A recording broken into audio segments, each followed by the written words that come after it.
नमस्ते व्यूअर्स। आज हम बात करेंगे स्टूडेंट काउंसलिंग के बारे में। काउंसलिंग में पेरेंट्स क्या गलती करते हैं।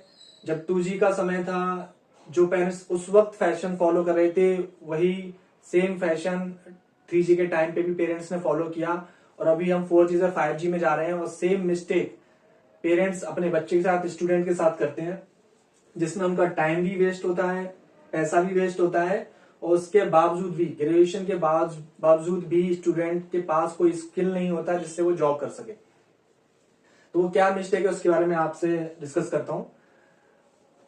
एक्चुअली में क्या है, पेरेंट्स जो है वो जब 12th का रिजल्ट आ जाता है ना, उसके बाद सोचना स्टार्ट करते हैं कि अब इसको क्या कराना है, इसको ग्रेजुएशन कराना है, जो कि उनको 11th में ही सोचना स्टार्ट कर देना चाहिए था कि ये 12th के बाद क्या करेगा। क्योंकि ज्यादातर पेरेंट्स क्या करते हैं, जब ग्रेजुएशन कर लिया उसके बाद उनकी एक्सपेक्टेशन क्या है, उनकी रियल एक्सपेक्टेशन होती है कि ये अपने पैरों पे खड़ा होगा, पैसा कमाएगा, लेकिन उसके पास कोई स्किल ही नहीं है। लाखों लाखों स्टूडेंट्स हैं जो ग्रेजुएशन के बाद भी उनके पास कोई स्किल नहीं होता। फिर वो क्या करते हैं, फिर गवर्नमेंट जॉब का प्रिपरेशन करते हैं।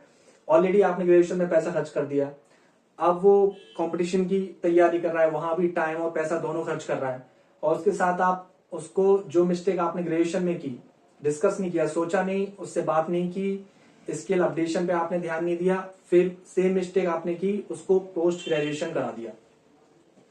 अब वो प्रिपरेशन कर रहा है, प्रिपरेशन में आपको ग्रेजुएशन की तरह कोई एकेडमिक रिकग्निशन नहीं मिलता है, कोई डिग्री नहीं मिलती है, तो साथ में वो पोस्ट ग्रेजुएशन भी कर रहा होता है, जबकि आपको उसके स्किल पे ध्यान देना था। ग्रेजुएशन के बाद उसको आपको बोलना था कि 1 साल का गैप लो, अपने पैरों पे खड़े हो, जॉब करो, उसके बाद देखो कि कौन सी स्किल आपको अपडेट करनी है, फिर पोस्ट ग्रेजुएशन आप उसको उसमें कराइए। ज्यादातर स्टूडेंट यही मिस्टेक करते हैं। मैं ऐसे 10 अपने दोस्तों के नाम गिना सकता हूं, जो गवर्नमेंट जॉब में है, आज सरकारी नौकरी कर रहे हैं, सरकारी टीचर हैं, लेकिन सरकारी टीचर बनने के लिए क्वालिफिकेशन में कहीं नहीं लिखा है रिक्वायरमेंट में कि आपको इंजीनियर होना चाहिए, आप MBA होने चाहिए। लेकिन वो एक फैशन चला। मेरी जनरेशन से पहले जब मैंने देखा लोगों को ग्रेजुएशन करते हुए, तो उस वक्त वो MBA के लिए दौड़ रहे थे, तो सारे लोग MBA के लिए दौड़ रहे थे।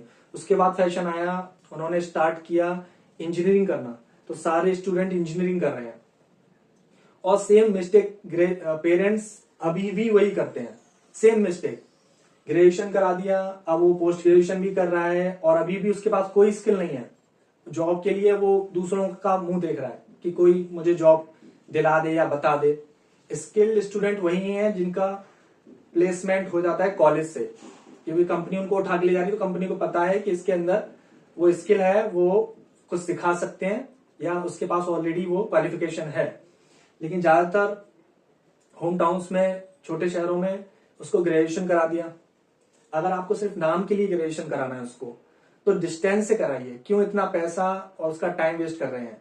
जो प्रिपरेशन गवर्नमेंट जॉब के लिए आपको उसे करानी है, तो वो ग्रेजुएशन के बाद क्यों करा रहे हैं? आप उसको 12th के बाद ही वो चीज कराइए। इसमें आपका पैसा भी बचेगा, स्टूडेंट का टाइम भी बचेगा, और सबसे बड़ी चीज, स्टूडेंट को फ्रस्ट्रेशन नहीं होगी। उसको, वो जब देखता है उसका पैसा भी वेस्ट हो रहा है, टाइम भी वेस्ट हो रहा है, तो उसको बहुत फ्रस्ट्रेशन होती है।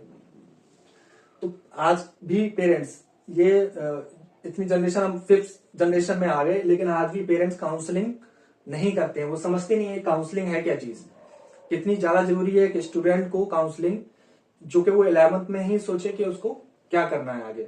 इससे उसका टाइम भी बचेगा, पैसा भी बचेगा, और आप गूगल पे जाके चेक कर सकते हैं कि ग्रेजुएशन के बाद क्या स्टूडेंट के पास कितना स्किल होता है। जीरो स्किल होता है, कोई स्किल नहीं होता उनके पास कि वो जाके जॉब मांग सके, कंपनी को बोल सके कि मुझे जॉब चाहिए, और कंपनी बोले कि हाँ वेलकम आइए। कि उसके पास कोई स्किल नहीं है। वो ऐसा फील करता है, जिस you driving a car and you saw a ox standing on a highway, between a highway, ऐसी फीलिंग आती है।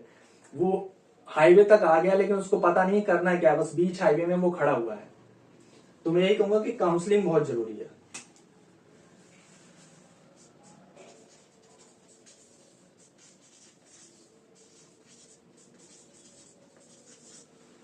Thank you for watching.